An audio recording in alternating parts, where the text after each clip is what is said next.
Hey everyone, I'm Julia Haskins alongside Bree Henschel back here in the TCI studio.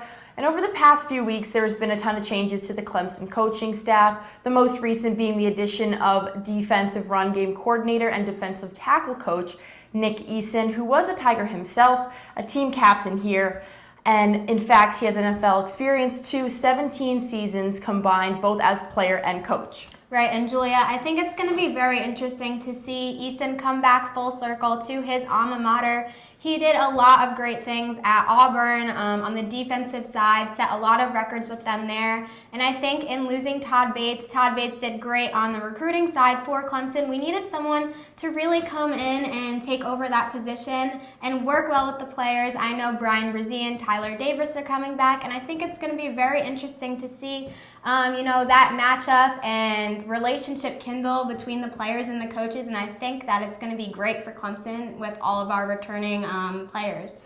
And Dabo loves to hire guys who have played at Clemson in the past. We know this, so I don't think there is a more perfect candidate for the position. He said he wanted someone with NFL experience who has coached the best of the best, which obviously he's done for many years now. But of course, also we have the exciting competition in the quarterback room with Cade Klubnik versus DJ Uiagalelei. What are our thoughts on that? I am super excited to get Klubnik on campus, and in saying Klubnik's coming on campus, we most recently found out that Hunter Johnson, after leaving Clemson and going to Northwestern for a couple years, is coming back also. Klubnik is going to be biting at the ankles of DJ Uiagalelei, in my opinion, and I think Hunter Johnson's going to be a great person to have in the room. For leadership-wise, and really experienced guy. Right, and he's been at Clemson before. I think he has a little bit of an idea of how Dabo Swinney runs this program here.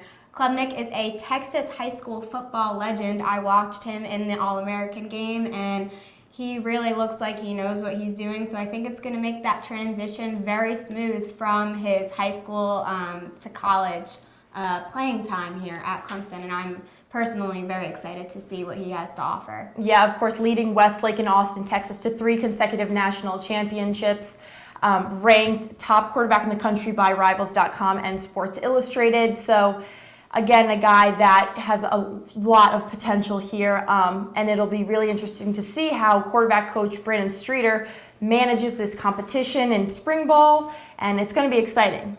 Right, and we've had a lot of things going on here, even though it is football off season. We had soccer just recently win the national championship. We have baseball and softball starting back up. We have dance and cheer practicing and working towards their nationals coming up in April. So we wanted to hear a little bit more from the Clemson student body. So we had our newest reporters, Hunter and Mare, on campus today, finding out all things Clemson sports related. What is your take on who's going to win the battle between Klubnik and Uiagalelei this upcoming year in 2022? I think since Uiagalelei had a little bit of a rough season, I'm excited for Klubnik to come in, and I think he might be starting this year, so I'm excited to see that go down. I'm going to go with Cade. I've been seeing his high school highlights. My buddy played with him actually, so he's my guy. My money's on Cade Klubnik for sure. I've been watching his tapes from high school, and he's gonna beat out DJ. I have no doubt. I don't think DJ delivered this year. I think we got a new pretty face coming in, state champion, and he seems like he's gonna give us a good year. And I don't know, he can play, so I'm excited. And while we're on the topic of football, what is your favorite Dabo experience that you have had at Clemson thus far? One of my favorite, actually my top favorite, because I only have one Dabo experience from Clemson this far, is when I was a freshman and it was our bid day for our sorority, and he wished all of our incoming class a happy bid day over Zoom. That was really cool. I was working on the float with my fraternity, so probably meeting him there. He's a really cool guy. Watching him run down the hill every Saturday is definitely one of my favorites. I mean, The Rock, they're redoing it right now, but I'm excited for that in the fall once again. Yeah, I mean, guys, a lot of passion. That's kind of why I came to this school. I'm a freshman, but I like seeing him at homecoming. I liked seeing him. But yeah, my favorite Dabo moment was probably him sledding on the hill. I like seeing him run down the hill, but I was like one of the guys that was right next to him. I sled beside him. He's a good guy. Showed his passion about Clemson, and I like seeing him in the snow.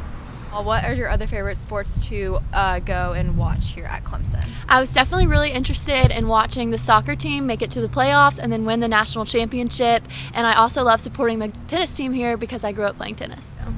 Definitely the soccer team. My mom actually was neighbors with the head coach growing up, so that's pretty cool. I'm pretty happy about the national championship. Soccer. Soccer, I'd say soccer. I mean, we just won the national championship, so gotta go with soccer. Oh, it has to be soccer. We packed the stands. I mean, national champions, obviously, but getting over on the field over there, packing the stands with all my friends is a good time. In Clemson, South Carolina, I'm Hunter Dest alongside Mary Dunchermont for the Clemson Inside Eye.